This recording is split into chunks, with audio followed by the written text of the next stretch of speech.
committee meeting. Arnie's away today in Wellington, so I'll chair the meeting today in her absence. I'll just start with a quick Karakia and then we'll work our way through the agenda. Ngā mihi o te rā ki te whānau e hui hui nei, o te rangi Māori e kia whakatapua tātou me ngā mea e whakapono ana tātou haumi e hui e taiki. I'll just translate that. So greetings of the day to the whānau gathered here. Let peace be with us and may we respect each other and what we believe. So I'm just going to work my way through the agenda. You're welcome to all our visitors today. So we've got apologies from Arnie, who's down in Wellington. Any declarations of interest? No declarations of interest. Moving to page 5, confirmation of non-confidential minutes.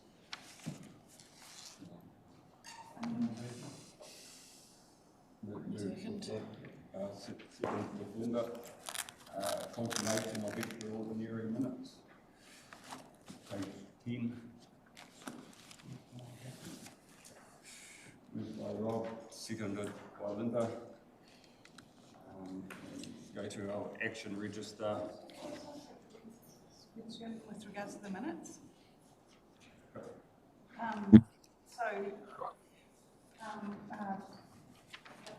In the minutes is the confirmation of the presentation on Ngāti Porou last time, and there was a request for that to be added on to our long-term plan, whatever it is.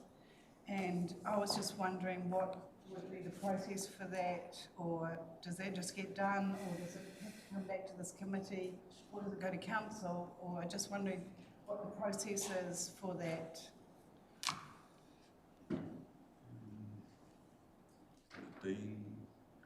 Coming today. Through you, Chair, what was the action arising from the deputation? Was there a page? There was a paper brought to us, and Ngāti Porou wanted, about the East Coast Highway 35 and roading, wanted that added on to the long-term, to the RLTP. And? Well, then they left. It was okay. So I'm just wondering what happens next with that. So if council, the committee wishes to direct staff, we can prepare a paper on how to go about amending the RLTP. Obviously, the ability to fund any works is going to be a potential constraint. Oh, sure. But we can report back to the committee if that's what the committee would like, to have a staff report back and a NZTA report back on options. In your hands as to what you want. Through you, Chair, NZTA had an action which we've completed, which was to follow up directly with Ngāti Porou, and we have responded directly to them matters that they raised that were within our direct scope. Is it possible to get something, an email or something, where we would offline? I think that rests with us as a chair of the committee. So through you, Chair, it's probably best to put it on the action sheet if you want something to come back to the committee, whether it be by email or other means. So therefore it's tracked and we make sure it happens. Okay, because I asked at the time what would happen, and whoever was here said that it would be added on to the regional land transport plan. But I just wondered if that was a thing, or whether it had to... So through you, Chair, just to clarify, to change the RLTP, you need to go through a process. You can't just add things on, and depending on the size and significance of that change, then dictates whether you need to go through a consultation process, hearing process, submission process. Apologies, I wasn't at the meeting, so I didn't hear. Yeah, I understand. Thank you. Well, someone can let us know. Thank you. Nothing more on the action register, page 13.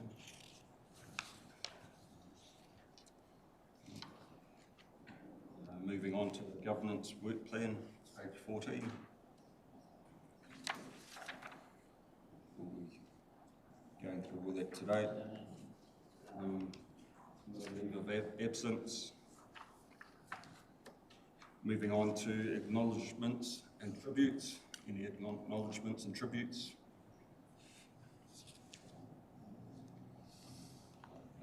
Yeah, I've probably got one.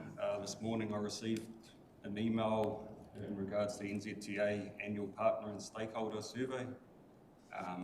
The overall satisfaction with NZTA in 2024 was the highest level it's been in five years, with 60% of people who responded were satisfied with the relationship with NZTA. So we're definitely moving in the right direction there. With a plus. No, that is well deserved. Thanks, Linda. Okay. Moving on to public deputations. We've got 2 public deputations today. First from group of residents from Waipiro Bay. Who would like to come and speak on the condition of their roads. So, welcome.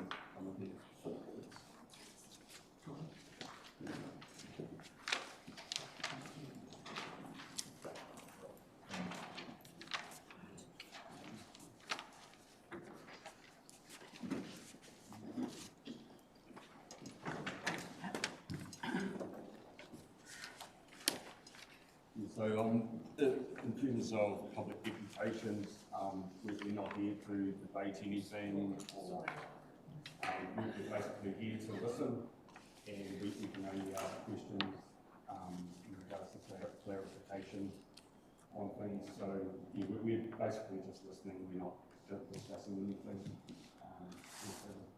The floor is yours. Te whānau iri te kura ki te ākau, ko ngai taharora ki te pai e whiti, ko te whānau ara kairua ki ngā maungai rua. Uhia pai kia tawhiti, uhia pai kia tata, Waipiro ākau, Waipiro, whenua Waipiro tata. So just quickly, introducing who we are, speaking of our sub-tribes within Waipiro Bay and their boundaries within Waipiro Bay, and yeah, so we're just here to speak about. So I've got I'm presenting a submission on behalf of our whānau, Waipiro Bay, and the current state of our roads. So I'll just briefly talk a little bit about the current state of the roads, and then I'll pass it over to my whānau to talk about the impacts on our whānau. So our road is a 13-kilometre road that starts in Te Puia Springs and it loops around to through Waipiro to Kokuaroa to north. You may be a little bit familiar with the Kokuaroa hill that slips out on the Highway 35. So our road is the alternative when that road goes out. So the current state of it is a bit mess. The Te Puia Springs side to the Waipiro Bay has been closed. There was no public notice given or no community consultation around it. About 5 months ago, so on and off since probably before Gabrielle, the road has had issues and no repairs or anything has been done on it. About 5 months ago, they put a temporary sign saying that the road was closed, and then a couple of weeks later, a temporary one was put into the road to say that it was closed, permanent closed. That indicated to us that there's going to be no repairs done in the near future. But from Waipiro to Te Puia, Te Puia, sorry, down to the bay, the village, there's 4 major issues where the road is completely gone. It's completely gone, it's just big enough to fit a vehicle through. And then on the opposite side from our village, going out towards the Kokuaroa to north, again, there's other dropouts. The issues with the dropouts as well is that they're not marked, so nobody's actually been down to have a look at what's happening with our roads. So we've got major drops, we've got corrugations pretty much throughout the whole road, you know, the usual potholes and all that sort of stuff. So yeah, so that's what we're looking at, and we have to travel that every day. That's the only way in and out. We're expected to travel around through the Quarter One side, which to us that adds an extra 30 minutes on travel out. Everybody within the bay actually has to travel out for work, so nobody actually works in the bay. But yeah, so that I'm just talking a little bit about the current state of the roads, and then I'll pass on to my whanaunga here to talk about impacts on our community. Kia ora, I'm Pearl. I am a trustee of Taharora Marae and Hapu Lead. Myself and Ria are both Hapu Leads. We are supported by all three marae and helped during COVID, Cyclone Hale and Cyclone Gabrielle. We have been sent here by Auntie Wiki to speak on behalf of the marae. She's apologises as she's at a tangihanga. Some of the impacts for our whānau and hapu, we have a high ageing population, 60 plus, and the roads are dangerous for them to navigate. We've already had whānau have accidents on these roads. The risk to not being accessible to emergency services is very real for us. And we have people in our community with high medical needs. Some of these points I won't touch on because our auntie's going to touch on those, but they're listed. Access to education.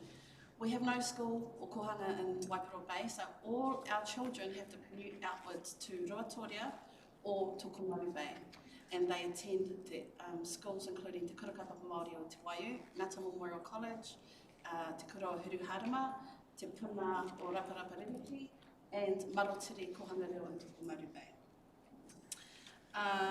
Sometimes the school bus can't even come down our road.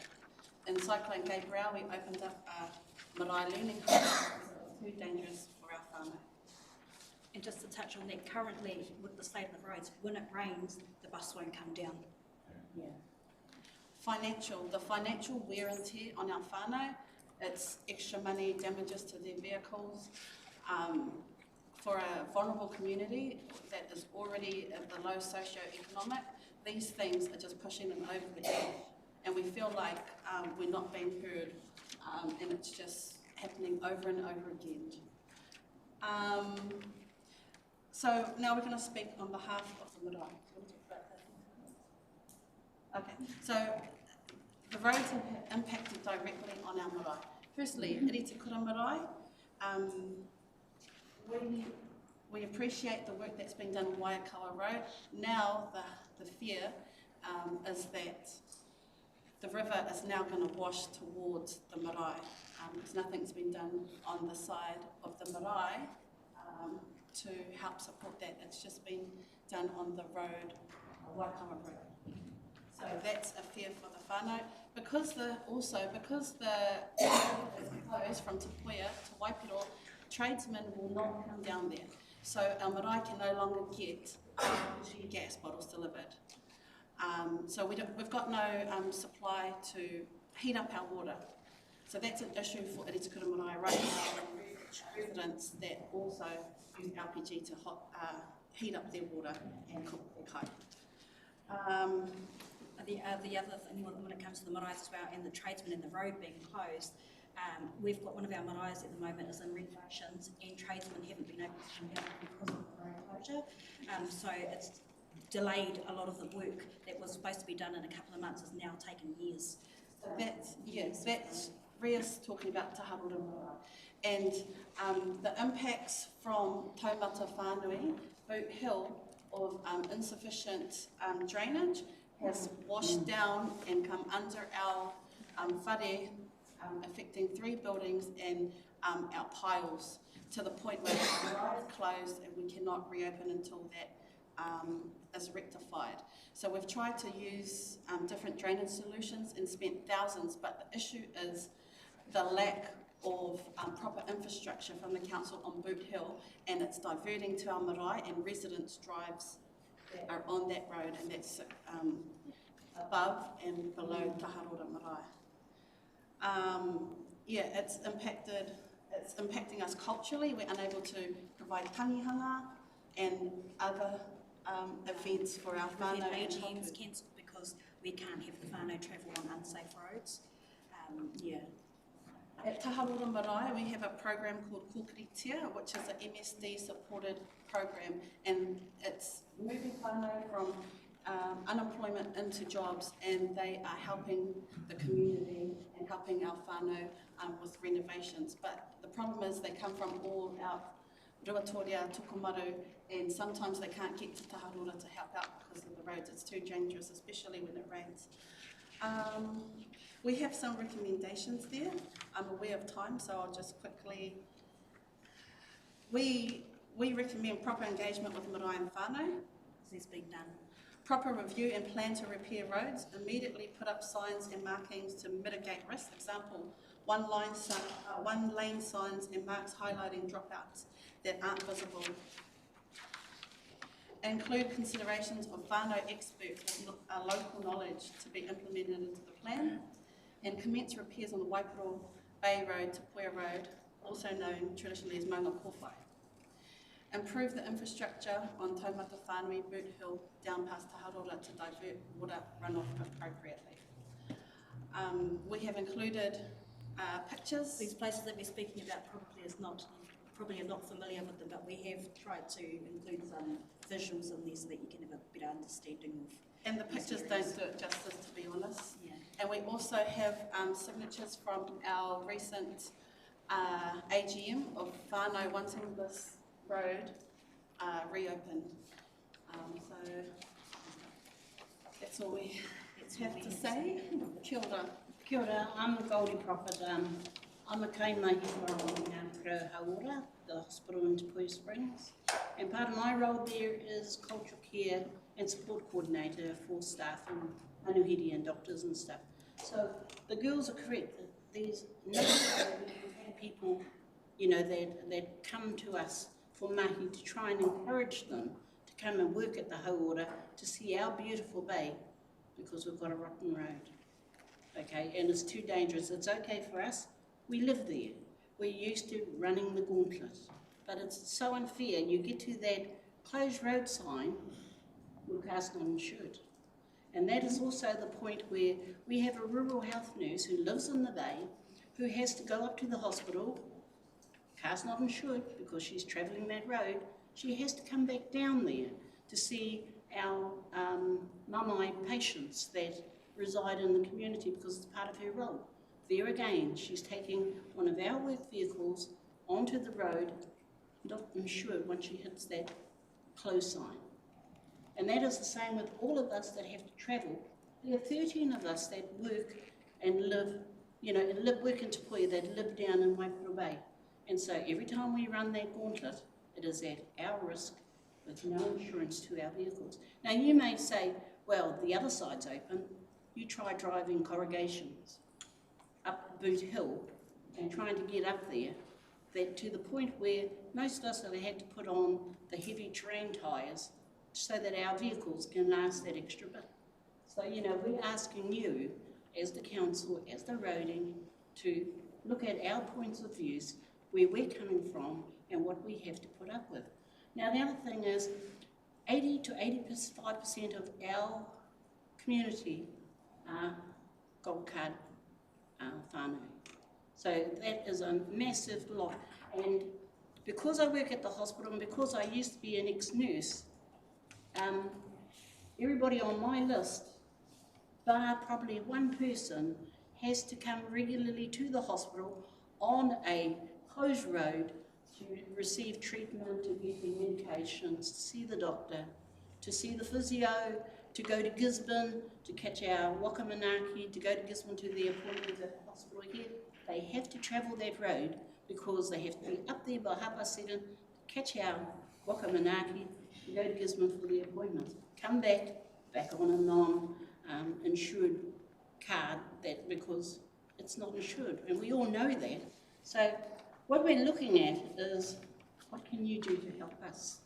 Because I think we are the forgotten whānau, and that's all I have to say about Waipiro Bay Road, but I also need to just add, currently Paratas are doing the slash at Waipiro Road, and we thank them because to get to the slash they have to fix our road. There's one danger.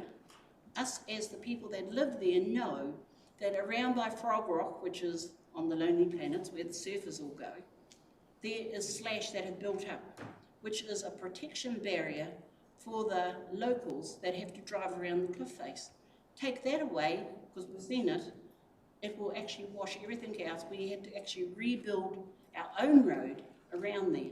I know this is not part of it, but it is part of Waipiro Bay. And that's why I think my husband and a neighbour are going down to make sure they don't touch that part, touch everything else, but leave that as a barrier for us to have a road for our neighbours that have to travel further on. Thank you.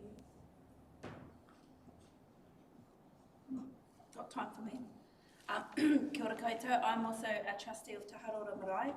I'm just here to, I do reside in Gisborne, but I'm up there a lot of the time too, and it does take an extra half an hour to go around.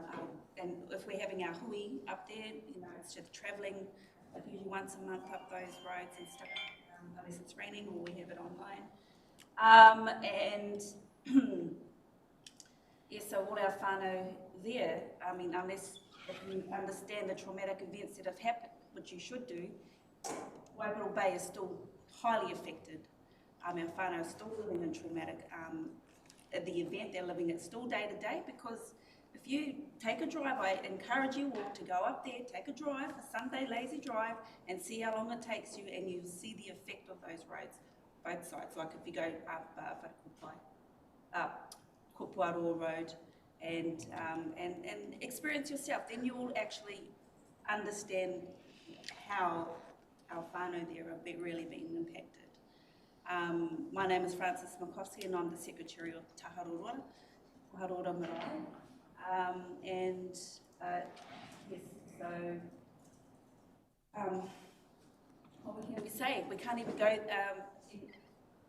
encourage our whānau to go down there to where we have been were brought up, because it's too dangerous, you know, and it's like people are staying away, whānau know, and so they're losing our connection. Our whānau who come from who live outside the area are finding it difficult to come back, because there's now limited spaces for them to come to. They can't pitch their tents up because things have been moved away. The limited spaces at the marae, Taharola is closed, like they said. Can't hold tangihanga, we can't hold, and we closed it at the beginning of the year because of because we got flooded out.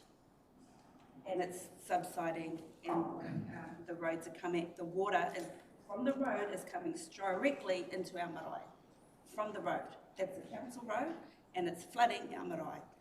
We're very passionate about our whānau and our marae, and we're the ones who've been affected by the infrastructure. It's very hurtful. The council could just put us aside and not think about our whānau there. May I just add, we had a visit up at the Hauora by Dana Kirkpatrick about 3 or 4 months ago. Now, one of our staff actually took her on a road run down to Waipiro Bay. She got so far and she says, I know what the rest looks like. She didn't. She said she would do things for us, nothing got done. There again, we're the forgotten whānau. I'm introduced myself. I'm George Waka. I work up at the hospital at Gisborne, and my duty is basically in mental health, and I work alongside the crisis unit. We are basically providing 24/7 service in regard to mental health patients that are at risk or acute. At the end of the day, we cover within our job, the 24/7 is basically on weekends, and staff go home after work. We basically cover the actual errands, you know, the times outside those areas. I live in Gisborne, but I've got a property up at Waipiro Bay, and it's right along McElroy Road. McElroy Road is named after my grandfather. Too much in regard to it. Everything they've stated here is really just, it actually brings to notice that our community for the high Māori and also people over the 60 years of age are really at the mercy of the roaming, which limits their ability to be able to get the help that they require. And it also impacts on being able to have health services attend to their needs. it's quite serious. If you know, for me, I've come along just to point out that there's a seriousness, it's high risk of driving a road and basically attending to patients who are high risk.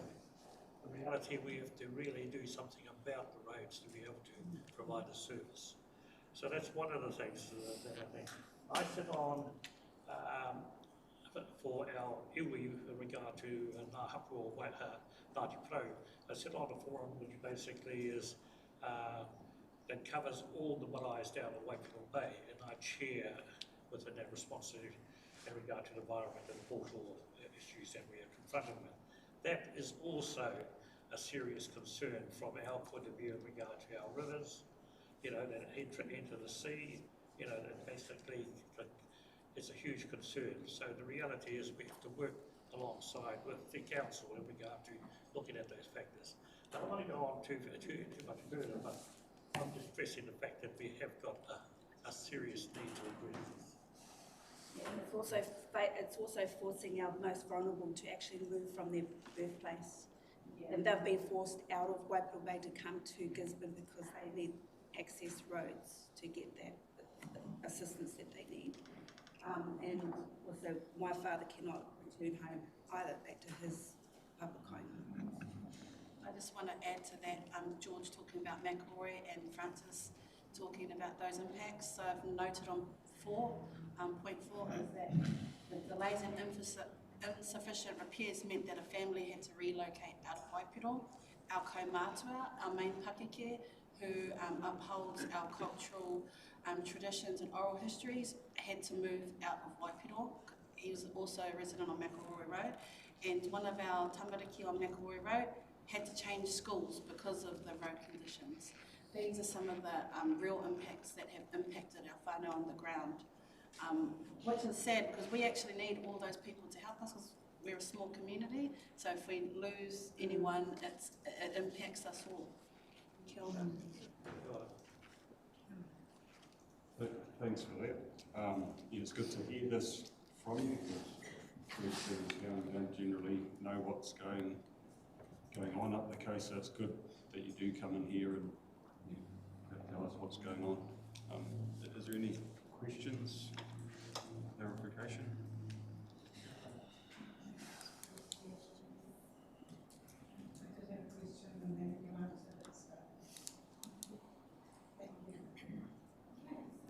Do you need a copy, electronic yeah, copy? if you're able to email it, and I'll do my attention to operational staff. And this one. I'll leave these copies too. Yeah. Thank you. Thank you for listening to us. And like I said, I encourage you to go for a drive. Just take it easy. Meeting with you up there.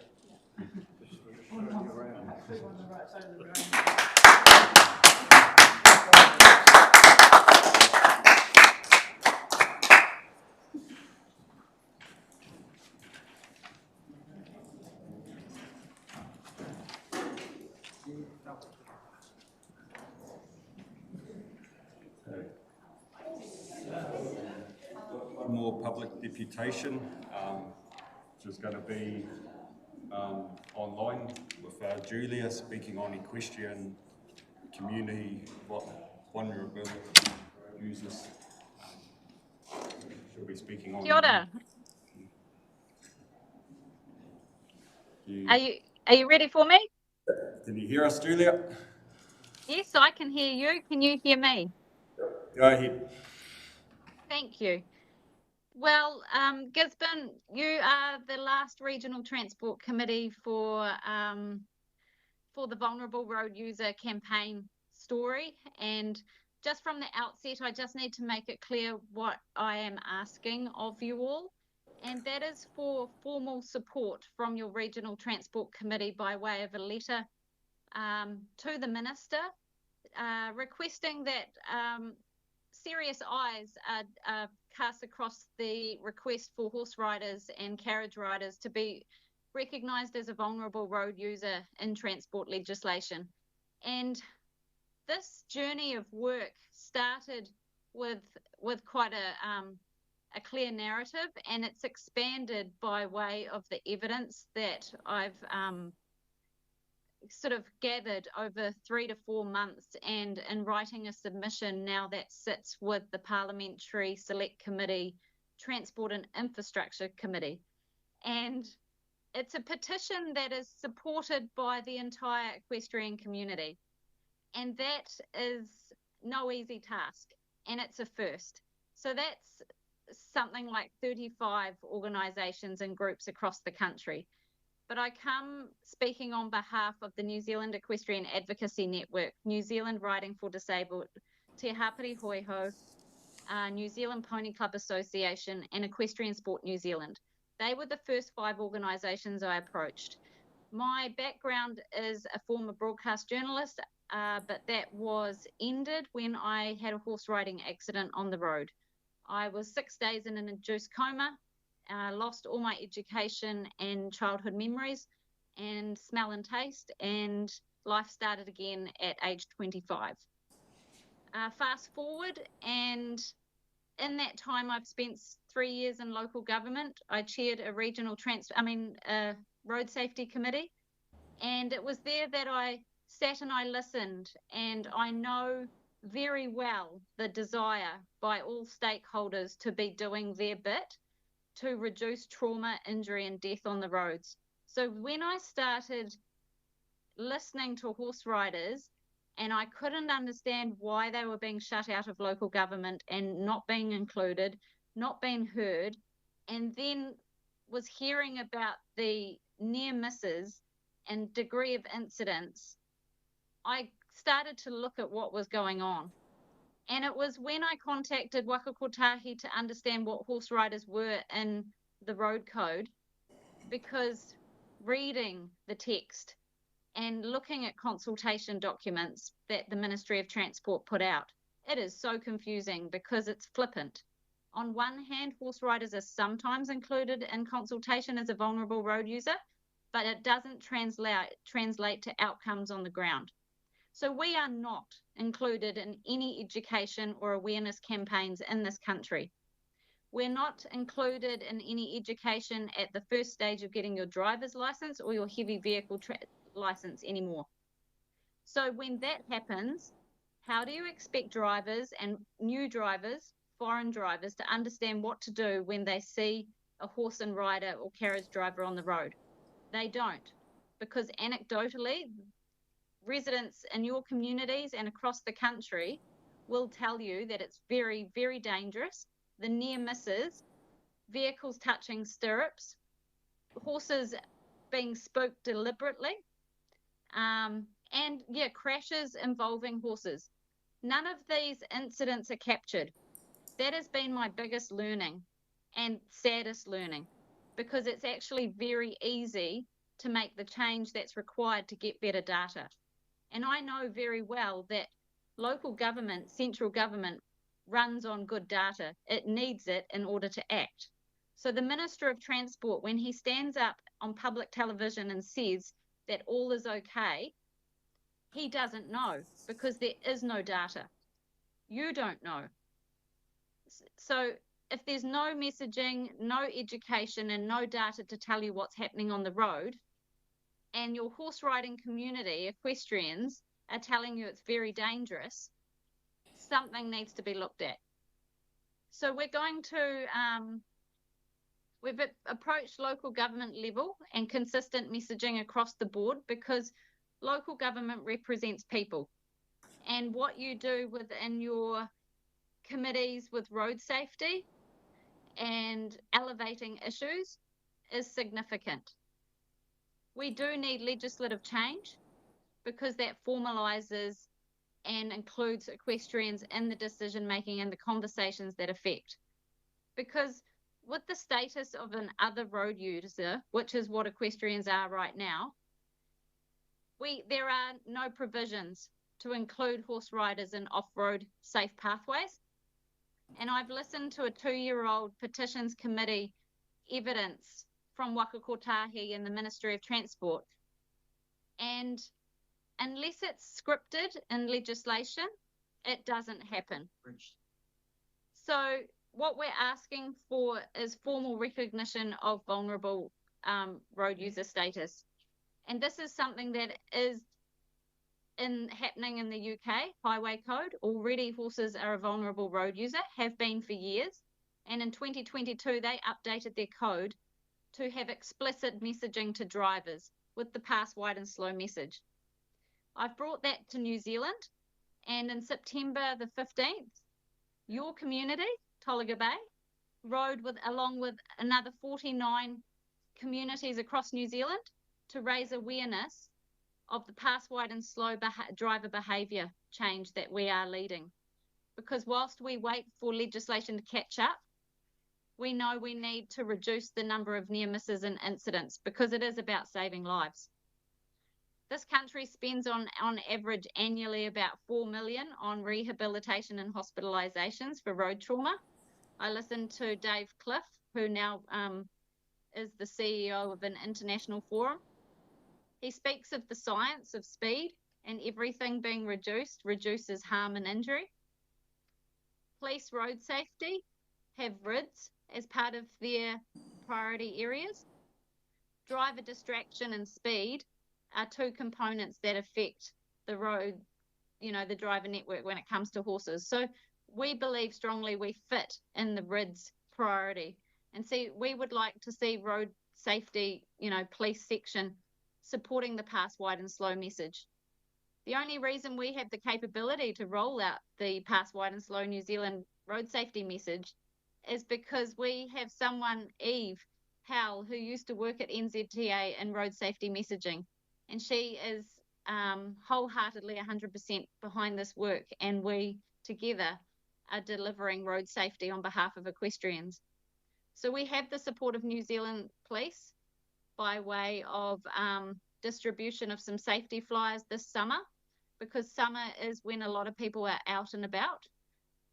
The Automobile Association support, 3 trucking associations, especially New Zealand Transport Trucking Transport, have been tremendous by way of their messaging, the big users looking after the small users, that it's a collaborative effort, that we are all in this together.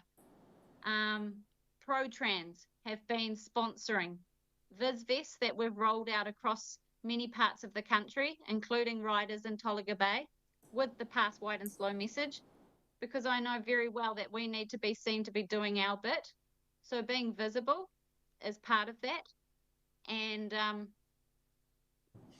so we are creating a website as well, because this road safety message is here to stay. And just with my journalist hat on, it's quite incredible. This website will actually unite the world by way of pass wide and slow legislative changes that are needed to have better protections for horse riders across the world. Northern Ireland have been leading in this space for a long time. They have very good road safety message material with their police, with other stakeholders. We've approached NZTA for support. I am so disappointed in NZTA's communications with us.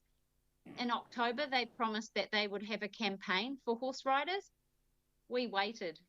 They said to us, you share our message and we'll share yours. For me, that was never good enough, because we were approaching them after decades of no road safety messaging, gifting them material to share on behalf in the name of reducing incidents. October has been and gone, and there has been no material produced and put out in the public. So the silence from NZTA is astounding, and I don't understand why. If it doesn't fit with government policy statement, then look at the facts. This issue hasn't been brought to the table, and when it has, it's been masked with no evidence and serious questions from decision makers. So my hope is this time round, with Select Committee and with the entire local government regional transport committee support, because that's where it sits. There's only one committee I'm still waiting on for support, and that's Taranaki. And other than that, I would hope that you would stand with equestrians in acknowledging the shortfalls in legislation and time to tidy it up, and put us alongside cyclists and pedestrians in terms of our vulnerability.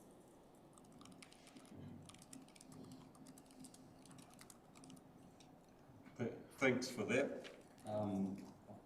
Yeah, I've got a question myself. You said you're asking for our formal support, and when we're the last regional transport committee you visited. Did I just hear that everyone supported it and you're just waiting to hear back from Taranaki? Yes, I spoke to Southland, Otago on Tuesday, and that was very positive. And West Coast, I'm waiting on their letter, but they've publicly stated in media. And yes, Taranaki, I spoke to them like the middle of the year, and they deferred it till the 5th of December for a staff paper. But other than that, you know, Northland, Auckland Transport Board, Auckland Regional Transport Committee, Waikato, Hawke's Bay, Horizons, Greater Wellington were the first I ever presented to, Nelson, Tasman, Canterbury, and yeah, the South Island ones that I've told you about. So 13 in total. Thank you. Any other questions? No, thank you, that was great. I really appreciate the ability to speak with you, and just my motivation is to ensure that everyone across the country is aware of the shortfalls, and that yeah, there are a lot of injuries and near misses, and it's very, very scary, but it can easily be improved, and we're already seeing it with the pass wide and so slow road safety message we're rolling out, and I'm really proud of that. But we need legislation to wrap around us formally. Thank you for that. You're very welcome. Appreciate your time. Thank you.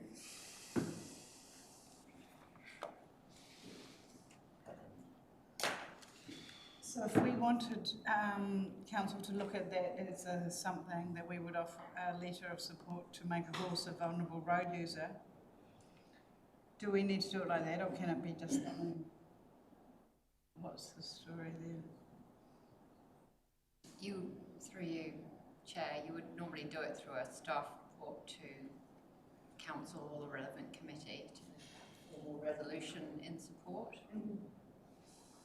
So is that full council or RTC? We can do it either way, or both.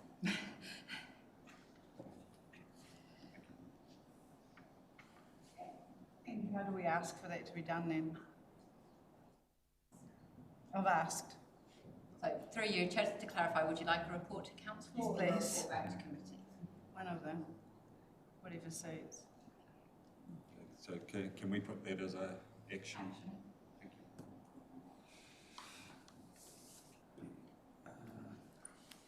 you. So in terms of our reports today, there's no decision reports, they're all just noting reports.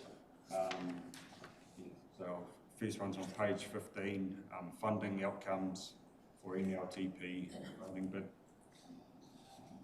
You know who's presenting that?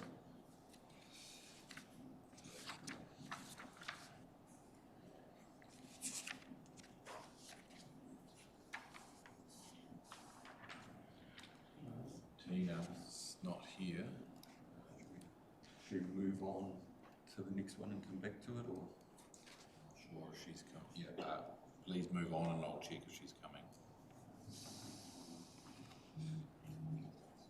Page 24, the 24-25 Quarter One RLTP monitoring report.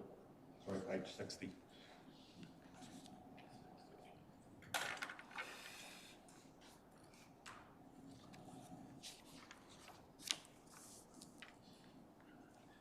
So through you, Chair, I can speak to this one briefly. It's the quarterly monitoring report comparing progress against the regional land transport plan. Just an overview of how we're tracking against the priorities we set in the RLTP. I'll take it as read if it's really just an information report, and obviously we've only got one quarter's data so far, so hard to see trends. Have any questions on that?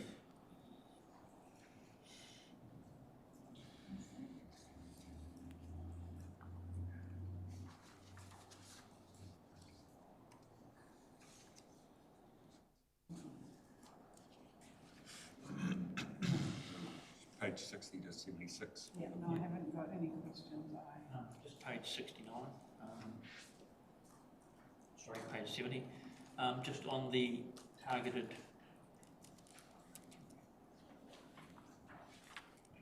page 72.4, the implemented targeted speed limit changes.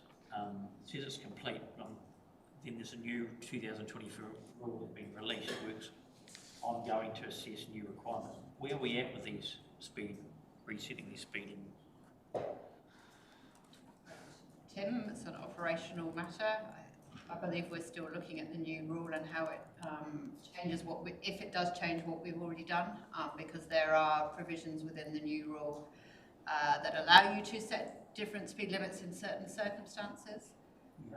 So I think it's a matter of staff going through and double checking whether what was changed in terms of the variable speed limits outside schools and similar aligns with the current rule or not. Do you have an update on timing for completing that? Our timing on that is it's still in status because we're interpreting what the new requirements are, meaning it's quite challenging. We're not able to make any changes to what's existing to go through that process, so we're way away from that. We're also getting requests for reductions of speed in some rural areas around schools and marae and things as well, which we can't act on as yet. I don't have timing.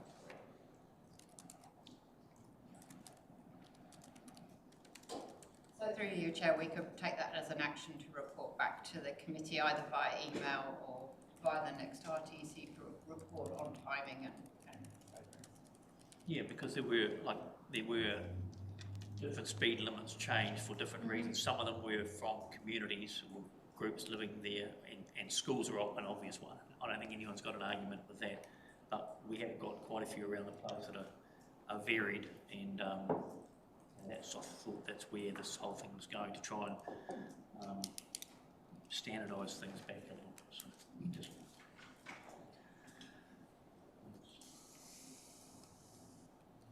So yeah, if we can just make that an action, yeah, to bring back to the committee. No other questions? Page 60 to 76. No. Got a mover, Councillor Gregory. yeah, I'll second. Second by Councillor Telford. All in favour? Aye. Actually, just the noting paper, so we can do that. Moving on, page 76, Strategic Network Resilience Program Business Case Update. So through you, Chair, we have James Llewellyn online. Kia ora, everyone. Thanks very much for the opportunity to provide an update on this business case. So you will recall back at the May RTC meeting, there was discussion around this particular project, and at the time we presented a project plan which was endorsed by the committee. So since then, staff and consultants and colleagues from NZTA have been working hard to undertake the work necessary to produce this business case. And it is worth acknowledging the funding from NZTA to undertake this work. And it's also really important to just clarify the scope of the business case. So firstly, it relates only to local roads, but clearly many local roads access the state highway network for people to get around. So there is clear interface with the state highway network, but this business case is not looking at direct investment on the state highway network.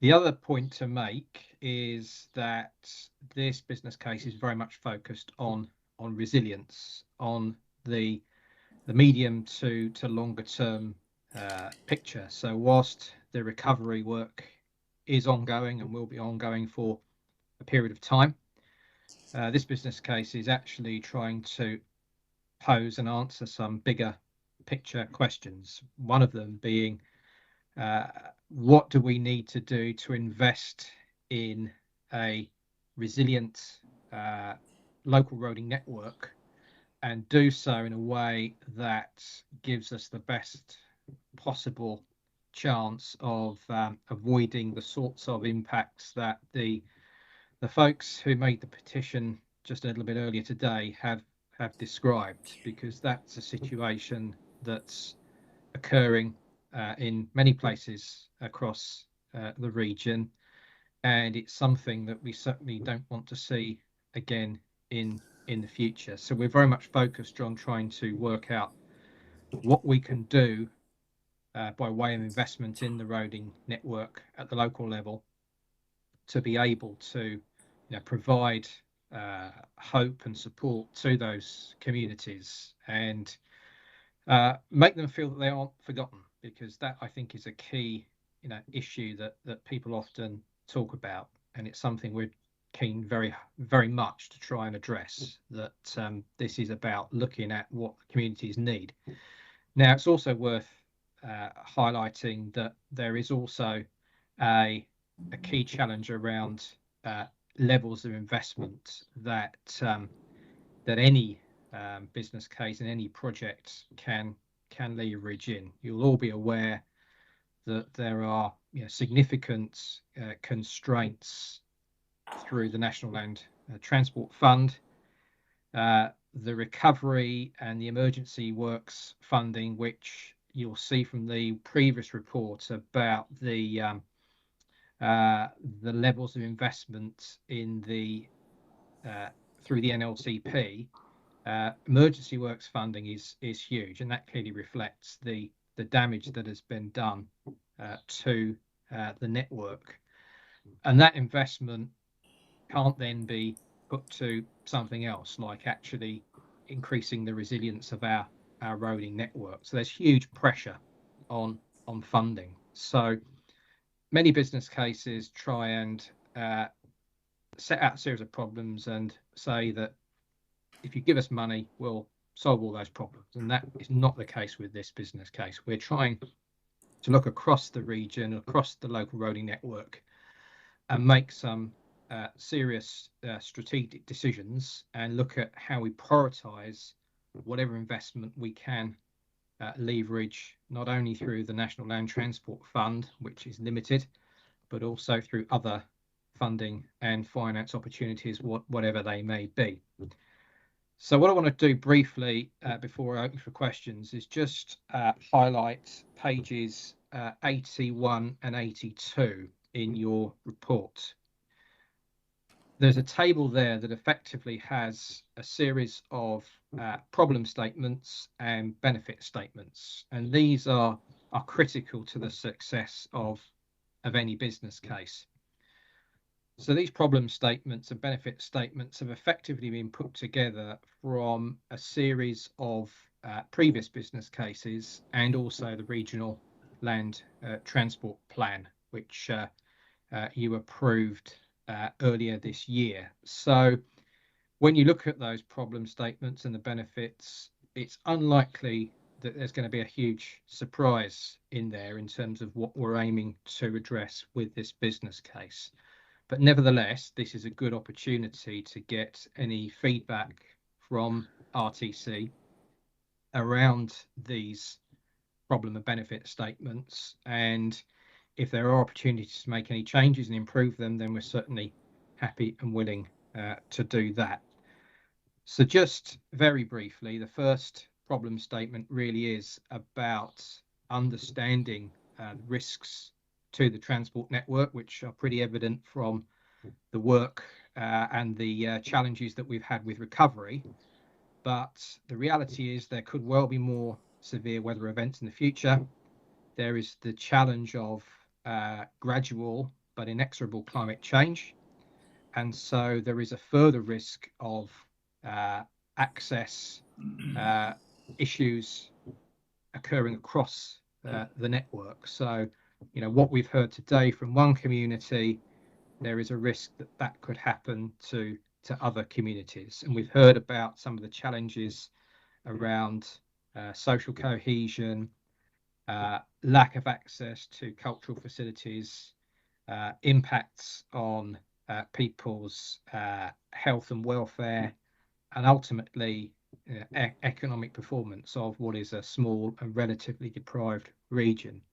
So this problem statement, to my mind, really drives to the heart of why we are doing this business case and what we're trying to achieve. And as you'll see on the right-hand column, some of the specific benefits are around what could targeted transport investment actually achieve. And numbers 4 and 5 are, I think, really important in the wider story. So it's about increasing community and investor confidence in the region through having reliable transport links, and also the potential to help create local employment and business opportunities and get more investment into the local economy. So we're not just looking at the direct impacts of damage to the roading network, bad though they are, but it is about those wider impacts as well. So before I go any further, what I'd like to do is just pause for breath for a minute and invite any comments or observations on that first problem and benefit statement before I go on to the other two.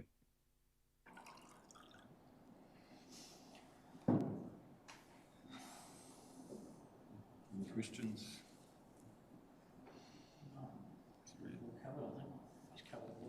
Looking page 76 to 94. Well, problem statement 1, and it's very accurate.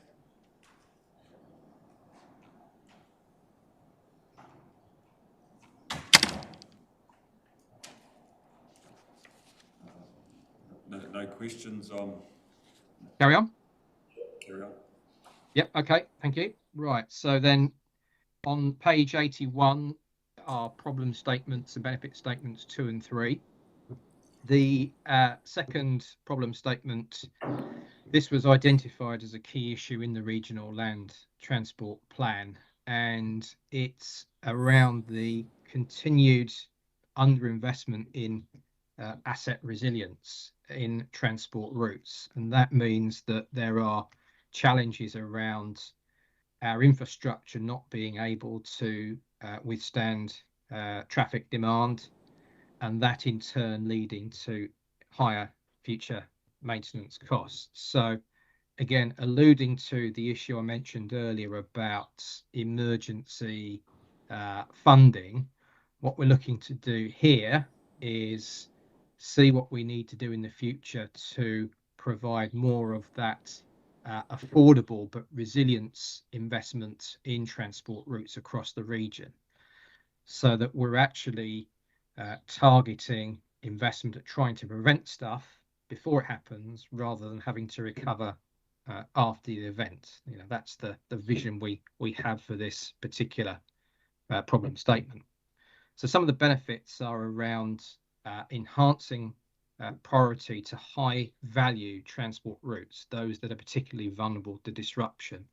And we're doing a lot of work and data collection to identify where the risks are on the roading network, both now but also in the future, using forecasts of future challenges around climate change, for example. We're also looking to improve the long-term availability of those essential transport routes, keep them open.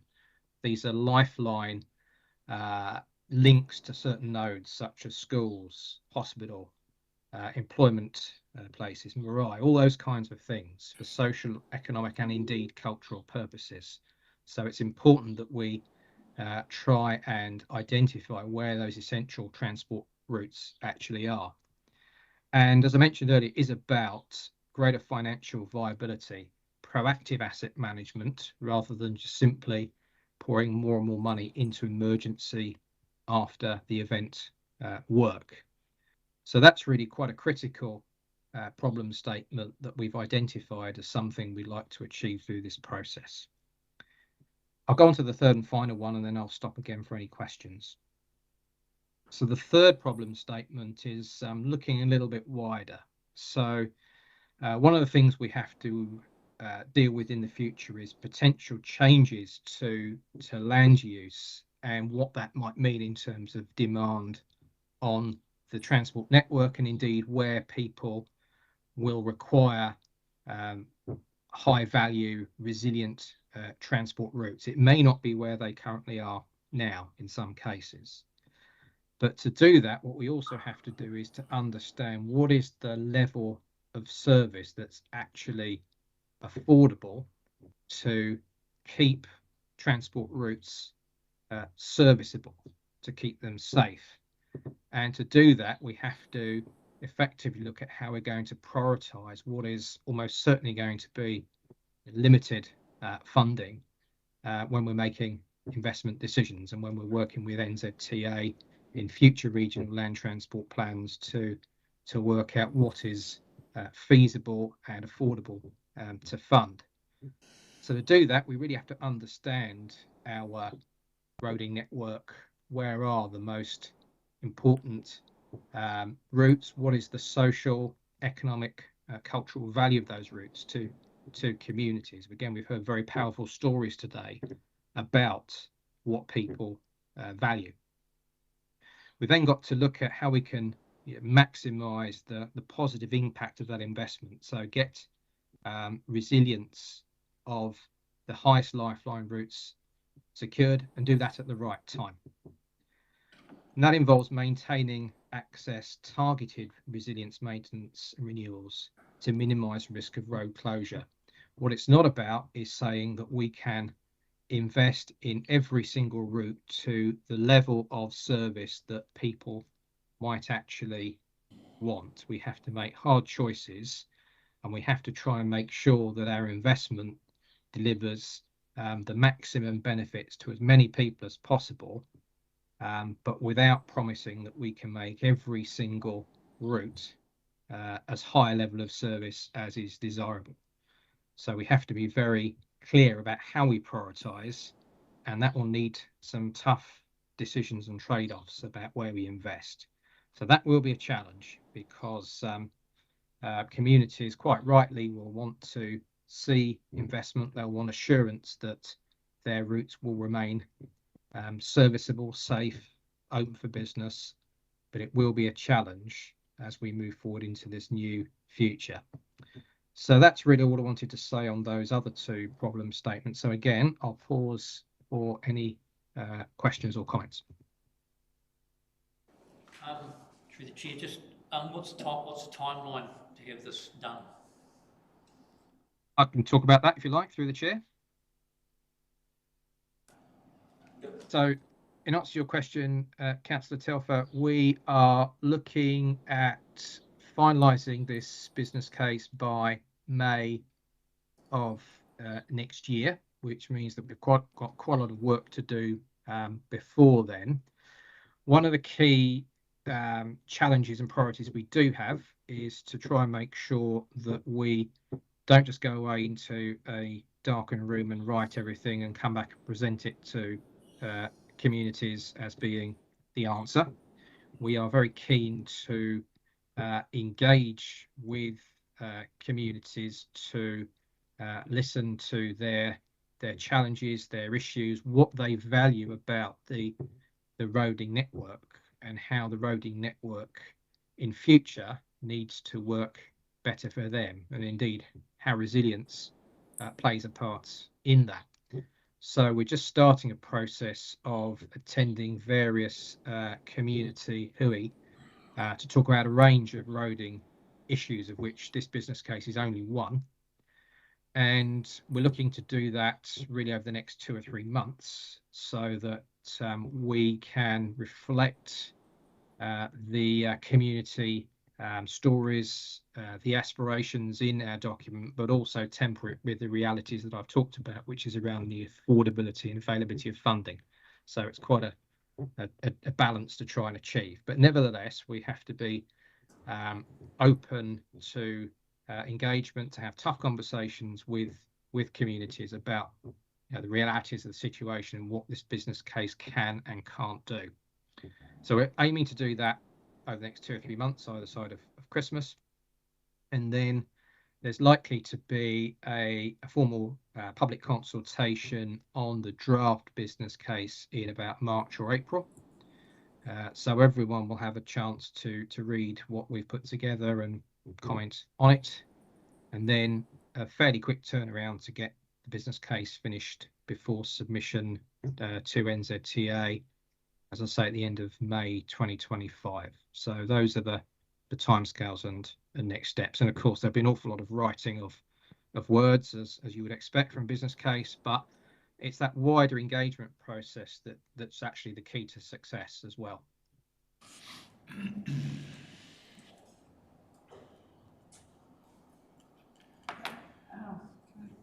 Thank you for the update on this. Every time we hear about something like this, it comes a little bit clearer. It's a shame we didn't do something like this in the 80s or 90s when I look at it now. So thank you. I don't have any questions. Were you finished, or you a bit more to go? That's all I've got to say, unless anyone's got any more questions. Thank you. Thank you very much, guys. Appreciate it. Move the paper. Yeah, I'll move it. Rob, second it. Moving on, page 94, NZTA September 24 regional update. We will kick into it, noting that you've got the detailed presentation pack with a lot more information in your agenda, and happy to take questions on either or both, I should say, at the end. First up, just acknowledging now that we are in the throes of the 24-27 NLTP. It is the largest NLTP that we have ever seen, and we have to collectively deliver on $32.9 billion worth of investment across the transport network. From the government's policy statement, they're very, very clear on how they want to see that and how we've been directed to invest that as road controlling authorities. Economic growth and productivity being the number one, increased maintenance and resilience, as well as safety and notably value for money. From the NLTP 24 to 27, Tairafati's seen a total of 255 million of forecasted investment, and noting that does not include the Crown or budget investment, which is in addition to that. So we've got a big 3 years ahead, team. Just a brief internal update, which we don't always do, but we have had a few changes at our executive level. This week we are saying farewell to Nicole Rosie, our Chief Executive, after 5 years. Nicole is taking a well-deserved break on a very long holiday with her family, as well as investing some time in professional development. And our Group General Manager for Transport Services, Brett Glidden, who's been with the agency for a number of years, has stepped into the acting Chief Executive. And he'll remain in that role throughout the appointment process, which is underway, and that's led by our chair and our board. It's very positive to have somebody with Brett's experience, but also understanding of the current context at the helm through a bit of a time of change. I've just mentioned earlier the government's priorities around economic growth and productivity, and also the record levels of investment. You'll be aware that the roads of national significance are the number one priority the NZTA is required to deliver upon. It's a significant programme of work right across the motu. A lot of work has already started and got underway in order to set us up to meet these expectations, noting that that will take place across multiple NLTP periods. So, for example, I think we've already set up 7 of these projects with project teams to get through the first phase to accelerate things like consenting, property acquisition and design. And all 12 roads of national significance projects have been put forward and are listed and scheduled through 2 of the fast track bill as well. Some of the work that we're doing around value for money is driving best practice through these, but also as well helping us to work more efficiently and effectively. And by that I mean better use of standardised designs, geometrics, pavements, major structures as well. So rather than bespoke in every different situation, we're working to standardise them. And also as well, we've got a term, there's probably a better term on it, but a term of no frills. So we're here to deliver on core land transport and transport system objectives for all new and existing projects. So we've got to take into account those priorities around safety, economic growth, productivity, maintenance and resilience, and notably here, value for money. We've got a lot to do, as we all, but we don't have, all the money in the world in which to achieve it. We had a question earlier around setting of speed limits. So just a little bit of a recap. This is for all road controlling authorities, but we do have some differences in terms of what's expected.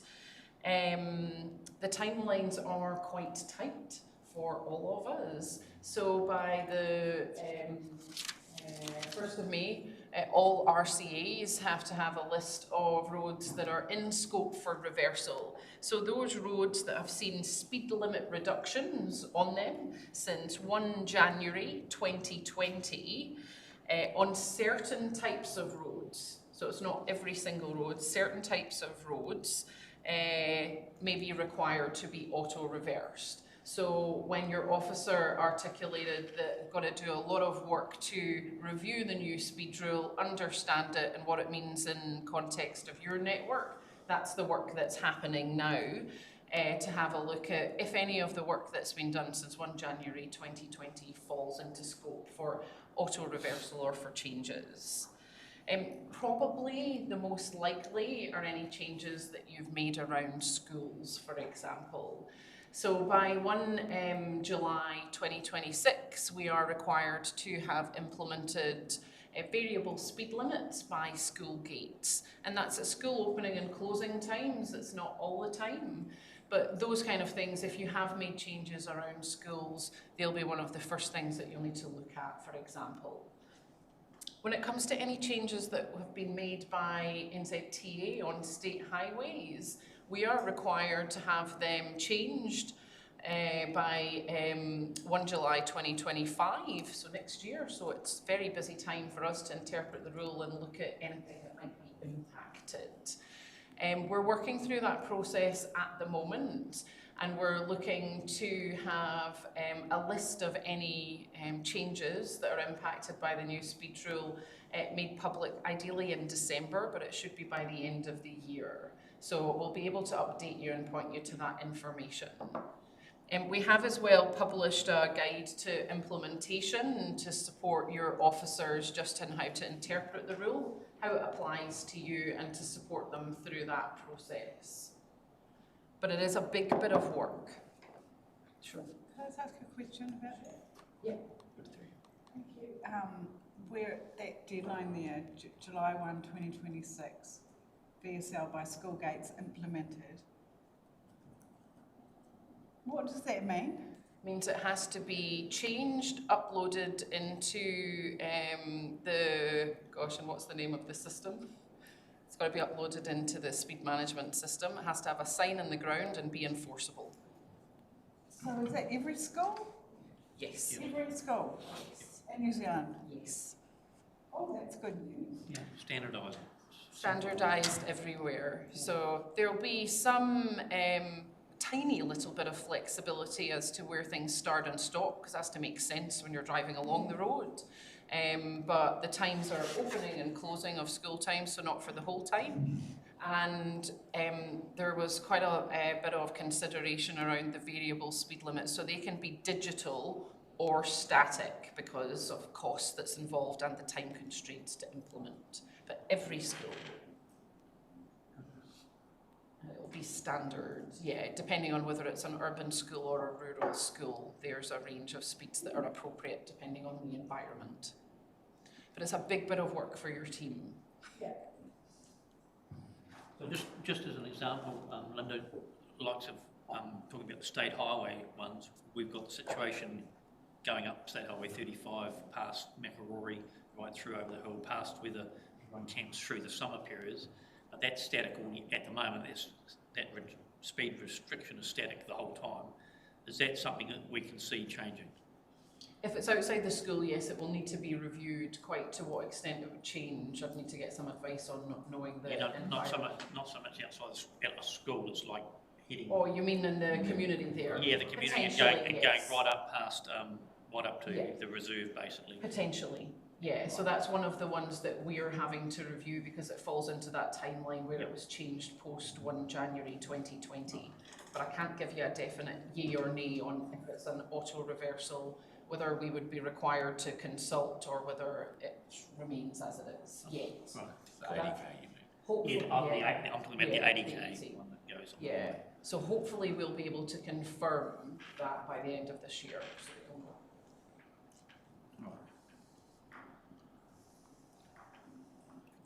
So on a related note, road safety objectives. So I mentioned earlier the safety is one of the government's top 4 strategic priorities in the GPS. And road safety, we have shifted away in the government's directives away from road to zero. The road safety objectives are now the government, and therefore we're required to give effect to those, their road safety strategy for the land transport system. Our investment is going to be focused on 3 key areas when it comes to road safety. So 1, encouraging safer driver behaviour. Secondly, promoting safer vehicle choices, but also as well to build safer infrastructure. We're working really closely with the police as well to support them in their enforcement activities too. So we heard earlier from one of the deputations about RIDs, so restraints, impairment, drugs and alcohol, and speed. The police have specific targets around those which they're funded to deliver on as well. So we're working really closely with them to kind of bring all of these together to ensure that we achieve good safety outcomes. Next one, we spoke quite a bit about resilience through your programme business case work. And I know that it's been a hot topic here for some time about how we get ahead in terms of building resilience into the network rather than always feeling that we're in a response mode. So as well as the long-term investment that we're all currently making into the network, Tairafiti has secured some additional investment through the Crown Resilience Programme, probably teaching you stuff that you already know. This has probably come through already via other committees. But we have 5 new state highway projects that have been funded through this that will be delivered in 24 to 27. And also as well, Gisborne District Council has received for multiple resilience projects some additional proactive funding through this programme of work, which is really positive to see. So just in addition to that response and recovery investment. So this is where we can see the government's priorities and focus on maintenance and resilience already beginning to come through, which is great. Different tact on all things public transport. Crikey, we've all got a lot going on at the moment, but this one has been long awaited. And that is a national solution wherever you are in the country to provide you with easy, consistent payment methods on public transport. It sounds, logical, but it's not been a simple one to implement nationally. But for those of you that have been fortunate to travel as well, you may have experienced this in the UK or Europe and parts of Asia, when you can get on, get off with your debit card or with one particular card that lets you access any public transport across the country. This pilot now, we're at the stage that it's going to get a trial kick-off. That'll be happening down in Christchurch. I think it starts next week actually, in December, to just see how it works and if there's any bugs that need to be smoothed out before we begin the national rollout in the middle of next year. It will be coming to Gisborne, and at the moment it looks like that's in mid-2026. So coming to a bus, not quite a train up here, but a bus near you shortly. So with this, are we removing cash from buses, so all the elderly folk and Yes. what we have to use coins or? Yes, correct. And it's a national thing. Everywhere. Yes. We had a discussion about this through the RLTP as well, because there were some concerns raised from memory there. I think probably the critical thing is the awareness and education of that in the run-up to it, but as well just noting that, you know, if anybody was in a real state of distress, I think you would operate on a no person left behind basis as well. But it works very, very well in many other parts of the world, but the education component and the awareness component is going to be the critical thing for us to work together on. Just a bit of an update on the road efficiency group, which you may or may not be aware of. From the last RTC meeting, though, we had a brilliant report which I commented on that came out of the Transport Insights web portal. And that is run by the REG group, as we call them, the Road Efficiency Group. And it's a collaborative partnership right across the sector. So it works with local government, RCAs, NZTA, LGNZ, and others. And it's had a bit of a regeneration, which is why I wanted to bring it to your attention. So the GPS in 2024 has now directed REG to focus on ensuring that the investment in maintaining and improving resilience on the state highway, local and rural road network is spent in the most efficient manner. And one of the key ways that we need to do that is standardise our reporting, our data, give good visibility of that as well, and then actually begin to measure and monitor our collective performance so that we can make good investment decisions on a timely basis. So it's a really good kind of step change at a very practical level for particularly asset managers, transport planners, and then to support governance decision making too. Okay. Back to other things that are more local. Some are roadworks. The state highways, but also your local roads, are going to be exceptionally busy between now, well, they have been already from October all the way through to February with your annual summer roadworks construction activity. This will likely be the biggest that we've ever had across Tairāwhiti. The renewals programme has extensive work on State Highway 2 and State Highway 35, and we have a lot of major road replacement work planned. So that's where the existing road surface is essentially wholly replaced, right down to the base. While the work is going to be quite disruptive, it will mean that overall the level of service will be improved over time for your communities. So we'll get into a bit more of what that actually means in practice. So on State Highway 35, for example, we will have 7 sections that will be full road replacement. They are scheduled for 35 right through now until January, and the team started up at Wharikahika at Hicks Bay in October and are working south from there. Got resealing also planned with the majority of sites on 35 between Tapuia Springs right down to Gisborne. On State Highway 2, it's pretty significant as well, alongside the work that Trek's doing there, with 2 full road replacement sections on State Highway 2 north of Gisborne, so one near Matawai, which is should be underway now, mid-November, and another one to kick off in early January, and 2 road replacement sections south of Gisborne, Tarewa and Bartlett's Hill. One started in November, one in January. And we will have almost half of State Highway 2 just north of Gisborne being resealed. So there's a lot happening when you put that alongside your local road programme and also some of the recovery work too.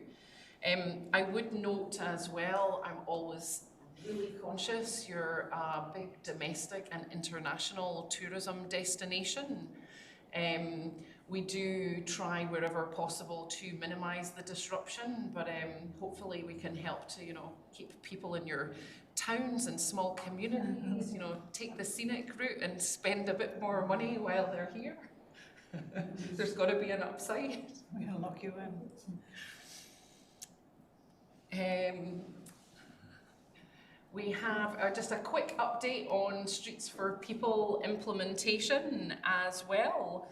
I know that this has been a very hot topic for you and for your community. Just to reiterate now, all Streets for People funding is now being closed off for both the Grey Street and the Uawa projects. I understand that recent council meeting, in response to community feedback, you have made some changes to the Grey Street one, which is great to see that adaptation over time, which is just what's required, and that you're moving through that monitoring phase for both of those projects. I won't labour too much because I know that we came along recently, Trek, and I tuned in to hear the questions and the feedback, which was really well received. So thank you for your engagement at your operations committee on that one too. You'll note how much work is underway, and it is all progressing on time and on track, and also really positive relationships built in the community too, which has been great. We do have a really strict timeline for funding and completion of the TREC programme of work. It all has to be done and dusted by mid-2026. So fingers crossed that we continue to make good progress while the sun shines quite low. Just on the recovery work, so a little bit more of a detailed update here. We've had 10 jobs set to be complete by the end of this last quarter in 2024, and that's overall 36 recovery sites completed since they've kicked off. We're looking to start another 8 work sites in January and February. And then we've got the larger sites, so by that I mean the Hikawai, Mangahoini, Rotatahi, Nesbitt Dip are due to kick off early in the new year. We've got some work in your communities with Mangahoini too, so pretty regular engagement through the liaison group. I think we've got the first one, it might be this or next week. And a terms of reference document just to make sure that we're working hand in hand with the community and Hapu there on that site. And great news on this one, that through the positive work that we've been doing on trying to drive greater value for money and efficiencies through that Budget 2024 recovery funding, we have managed to add these 2 additional sites into the TREC programme of work. Which will definitely improve the resilience but also the reliability of access for these 2 communities. Hikawai Bridge as well. Team have got a great ongoing relationship with iwi and Hapu and key stakeholders as we work through the design phase for that. We have the Hikawai Kaitiaki group set up. I think again they're meeting this week to just work through we had a recent constructability review done on the proposed design for the bridge. As with many things that are bridges and in the river, we have uncovered some interesting ground issues, primarily a lot of buried logs under the river and very, very deep under the surface of the river bed. This is going to require us to revise the design just slightly, particularly to strengthen the bridge itself, the proposed design of it, and the piles that will be utilised. This is to make sure that it will withstand seismic loads and maintain the desired performance and level of service of the bridge. So it's all part of that investigation process that we've got to go through. Anything with rivers and water, you never quite know what you're going to get until you get in there. I would just say that the way it's heading now, it will have one of the highest design standards in the country too, noting that it is required to provide a good level of resilience. Just on, Linda, just on that one, it said enabling works will start early 25. Is that, we will actually see, does that mean construction or? Yeah, enabling works are usually things like preparing the surrounding ground for access, setting up the work site, you know, removing if there's vegetation, setting out places for the workers to get on and off of the road, so that once the consents are all done, the design's confirmed, that they can come in and start, essentially. So yes, you will see activity straight away, but it's not going to be, you know, a massive crane with a big pile driller on day one. So what sort of time frame can we expect to have a bridge there? Once they've done their when you can have a bridge there. Yeah. Yeah, it's got to be done by July 2026. That's the plan. Driving over a new bridge. And Otoko Hill, just a bit of an update for those that are regular State Highway 2 drivers. We've currently got 3 sites for this underway. If you've got really eagle eyes, it's GL and C. Can't come up with anything more exciting than that. One of these, L, is almost complete. The other 2 should be done before Christmas. And then next year, the team will get the other 4 sites, the remaining sites, underway. There was one that had another underslip underneath it, so we had a bit of reduced speed down to 10 kilometres an hour. That's addressed, but that has been sorted out and it's reverted back up to the 30 at the moment. And that is all for me. I tried to keep it reasonably short and sweet, but there was a lot to get through. But happy to take questions on that or anything else. I think we asked questions on the way through. Have I? So we'll move that paper and we'll go back to page 15. We have to move it, probably. We've got a mover. Yeah. I'll see that. Second up.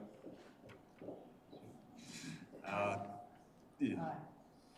All in favour. Page 15. So we'll get to go back to our first 15, 16. paper. And do our best through that paper. Yep. Yeah, do you want to speak to it or I'll take it as lead and I'll just apologies from Tina, she's not here. The paper refers to funding block 24 7 of NLTP, and the letter that was received on 3rd of September to that effect. And within that, it detailed what our region received, what it didn't, totalling at something like $255 million over that period. That includes state, highway and local roads. Also mentions the resilience funding that we're very grateful to receive and is now in action. That amount, a modest amount of that large number, but that is used in the whole country.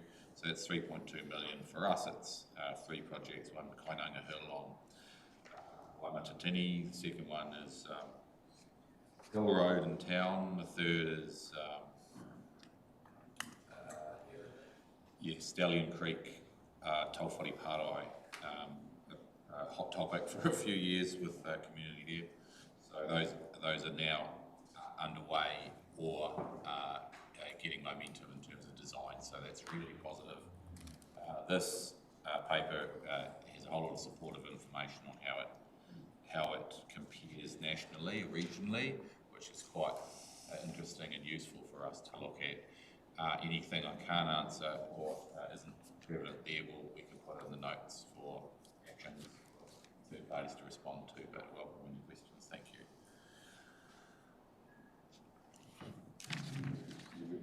page 15 to page 60. Any questions? Thank you.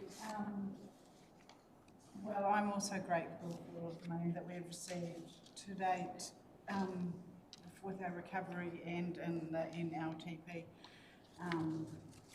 I guess my only question is that when you look at that paper and you look at some of those tables and comparisons, and you wonder how the government decides how, what are the factors to when they're deciding where they're going to allocate money. And like it's obviously not population or miles, kilometres that you've got to look after. So what is it? Well, I think maybe I've jumped in the government line. It starts, I guess, with a hard limit on the total amount of funding available. So then a prioritisation program, which includes, and these data shows, references that are sensitive to some of our frailties in our area, being our geology, our socioeconomic status, in comparison to other areas. They come through as weightings. We can form a different position on whether we think it's enough or not, but I don't think that's different to other regions. No. Yeah, so the paper generally supports the conclusion that our funding in comparison, and it's difficult when you do high metro areas to ours, that sort of clouds things, but I think it's best to look at regions, so look at the Nelsons, look at the West Coasts, look at the, then we can see that because the pūtea is limited, we might not be getting where we want to be, but we are getting relative what we might expect for our region, including those sensitivities. I think that's what it is. Yeah. Any other questions? Just probably starting on page 56, just around the heavy traffic bypass route for Surfing now. And this basically started back in 2017. 2020 there was identified a preferred route. 2021 there was a proposal 11, which was basically went out for consultation and submissions and whatnot. And now we're sitting at the end of 2024. It had a probable rating for 2024 NLTP funding, and a final approval was expected in November. Can I get any update on where we are with that? We are at the end of November 2024 now. I don't have an update, but happy to get back on that for that specific subject, if we can have that as an action. It has been as you can see, it's been an ongoing issue for a lot of people. It's been consulted on. It was shown that 66% of the people were keen on this route. It was identified, and we've been told that there's safety issues that have to be dealt with for putting extra heavy traffic onto that route. But I'd just like us to progress this, and actually, if we're going to do it, let's get on and do it, or going on for so long. Through you, Chair, I might comment. I think probably coming back, because there's quite a bit of work behind the scenes between both Gisborne District Council officers and NZTA officials on this. It's not a straightforward one due to the last minute desire to revitalise this as a result of the submissions on your RLTP. So it was never formally included as a specific or discrete project in the NLTP for 24-27. It came in as a desirable project once we had heard the submissions. That's notwithstanding the significant amount of work that's been done multiple times by both of us to get to certain points, and for a range of reasons it hasn't progressed. So I think Tim's quite right to suggest perhaps we come back with a fuller kind of stock take of where we are and what the options are. Because again, you are right that depending, you've got a few different levers, be it bylaws or safety and infrastructure improvements or changes that would need to be put in place to actually make an efficient heavy vehicle or bypass. Yeah.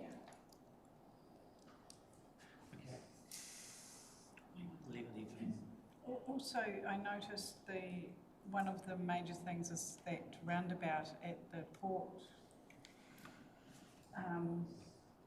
That's mobile station. Yeah. It's not being not included. declined. No. Yeah, so it looks like we're not looking at anything until after 2027, basically. New Chair, that was not prioritised, the port access and the NLTF. Yeah.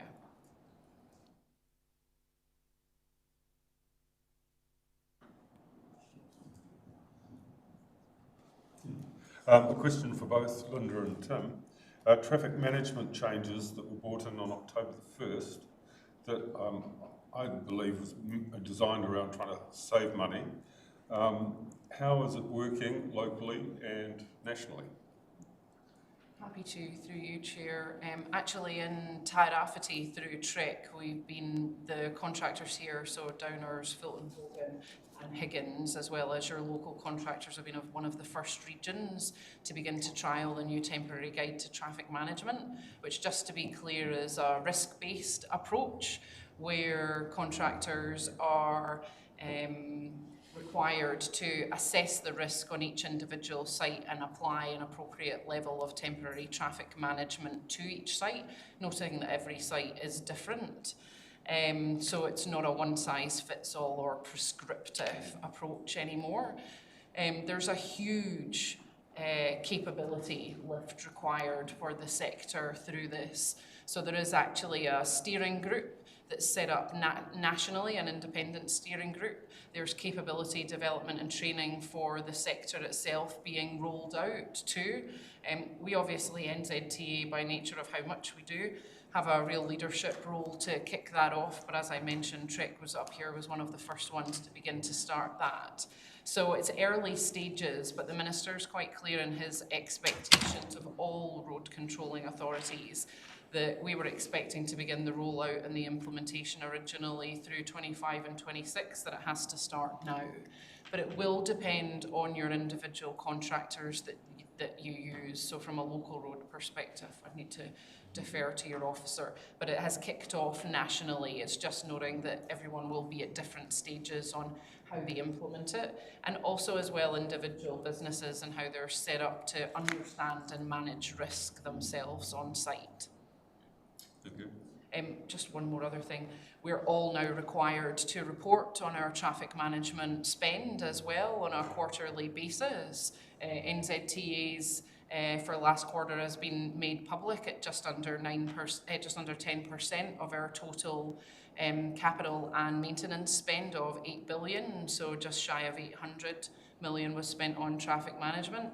So this kind of figure that is around 30 to 40% is not accurate. It's less than 10% for everything that we do, both maintenance and capital. But it's a substantial amount of investment in traffic management. Noting as well that if you've got an active work site on an active road, it's very different if you're doing a greenfield, brand new road development with nobody around you. So there's ups and downs on that. But again, the Minister and Government's expectations is that we are required to ensure that, one, we adopt the new temporary guide to traffic management, and two, that wherever possible, we're bringing that cost down. Noting that still the number one priority is to keep people safe. Yes. So you as an RCA are also now required to report on your traffic management spend, and that will begin to be made public as well, just in the same way as ours are. And that will be happening. I think you've got to have your the first report in for the quarter. It should be coming out in December. Noting as well that we're going to have to you know, get into a bit of a rhythm, get the data sorted out, get it consistent, get it transparent. Thank you. Yeah, and likewise, and we've already made considerable changes to our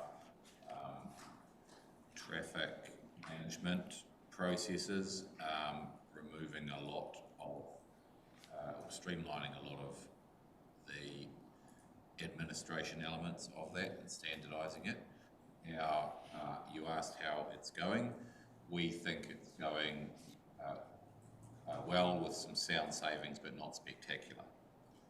Across the motu though, you know, the country can look to save something like 150 to 200 million sort of dollars sort of area over in a year.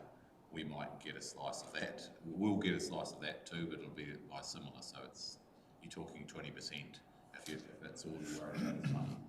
And that's about the limit we can get to on efficiency. One of the errors we did make was doing it before the reporting period started. So our initial tick won't be demonstrated in the results, because you'll set your baseline on your first reporting with this is already implemented. So for reporting nerds, that's not great news, but for the rest of us, it is good news. There's minimal, there's questionable scope on how much further you can push it. To Linda's point as well, some of the information driving the overcost in traffic management has been inaccurate information. Supplementary comment. Given that the responsibility is given to the contractor, is there going to be any auditing of their system and how they've applied the rules? Because, you know, I am getting feedback of, you know, dead-end roads with 3 houses and still full-on management happening. So it hasn't come through yet, and I realise it is going to take time. But down the track, will there be an attempt to audit them? Through you, Chair, that's what you do anyway right now. So when they apply for their traffic management on a local road, it has to come through you as the road controlling authority anyway for sign-off. And similarly, for anybody that's doing work on the state highway, that has to come through us. So that's when you have, as the road controlling authority, the right to say yes, no, or to ask questions about how that is applied. So that's probably your best place. I think, though, probably a better way in which to do it so that things don't get delayed by that point in time is through your procurement and your work with your contractors on the road, so that you can, you know, provide a proactive approach to supporting their, you know, capability development, how that's applied, but also setting your expectations quite clear. That's certainly we're taking a kind of two-pronged approach, but yeah, yours could be different. But yeah, you get the final tick off. Yeah, well, I think this question's probably already been answered, but you mentioned 800 million on traffic management. Is it possible to go back on historic baseline data and see if it has changed, or we maybe just started recording? Yes. So that was one of the reasons that the Minister has brought this in for all of us, in that the information that was available was minimal or not there, not in existence at all. So he's set some very, very clear expectations about how he wants to look at that data and the frequency of reporting. So everything from whether it's, you know, used at from a maintenance perspective or a general operation. So by that I mean if it's a rehab versus sign cleaning, whether it's a brownfield work site, so work on a road but capital project versus a brand new road. So he's quite clear about how he wants to see it, and then the percentage spent within each of those activities on traffic management, so that we're all really, really clear about what we are spending. And then to Tim's point, then how do we get some industry benchmarking about what's actually fair and appropriate, so that we're not just kind of banding around this is appropriate and this isn't, because to date we haven't had the data here. So we'll get better collectively, I hope. You guys have been doing it for a while, some of us haven't. Yeah, one more. So you say we've already implemented some change. What type of changes can the public expect to see? Are you talking likes of some of these roads that have got minimal people living on them, actually closing the road while that work's done? Only for locals and not having traffic management, or can we see it to that extent or something? Like people hear that we're making changes, but if they still go out there and they see 150 road cones and 4 people on traffic management, they can look at us and go, well, you haven't done anything. So just some idea of the changes. Well, yeah, a road cone doesn't bill you per hour though, does it? Yeah, I think they seem to trigger people, and understandably, they're not in themselves a reference to inefficiency. They're an indication of something coming up. We agree there's too much of them. When you see them, they should force a change of behaviour, right? Where we're mostly using shut roads, where there's an easy opportunity to do something different. So there's an easy workaround. So a grid pattern on Peel Street, you can close Peel Street because you can't get around. We don't always have that luxury in our rural areas, where your workaround is 10 kilometres, right? So, or 20 kilometres or worse. So it'd have to be case by case. I think sometimes trying to customise the process for a relatively short fix is harder and more onerous and costs more money than actually just rolling out what is normal as well. The other thing is, when our community presently view our contractors in the road, it's predominantly to the negative. So you see a person in the cab of a vehicle, the interpretation is they're not doing anything. They might be. How would you know? So we're getting a lot of feedback from our communities that sometimes lacks a bit of context. When people are waiting at a reseal, they might not be aware that the humidity is too high and they've got to wait, because otherwise that stuff will peel out of the ground again. So what do? You sit in your cab. The interpretation is people are lazy and doing nothing. We don't our contractors don't get a break on anything in the public interpretation sphere at all, from anyone, councillors included. So that's something I need to recognise too, how people interpret what people are doing or what they're not doing. When our contractors clear a piece of drainage but not another, they get criticised for that, but they don't realise that that's a piece that's being metalled next week and the other bit isn't. So it's difficult. Things are more coordinated than people think, but it's difficult to convey that in the public sphere.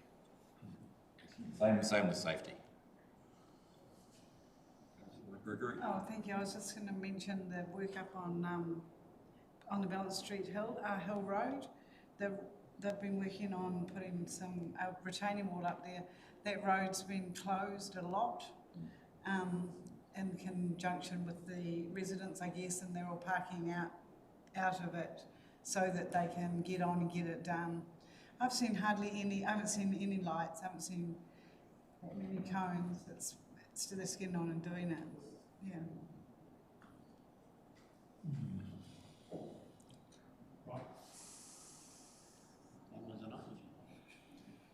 I'm happy to move that report. Move it. Second it. All in favour? Aye. So that brings us to the end of our agenda. Let's do a closing karakia. It's us.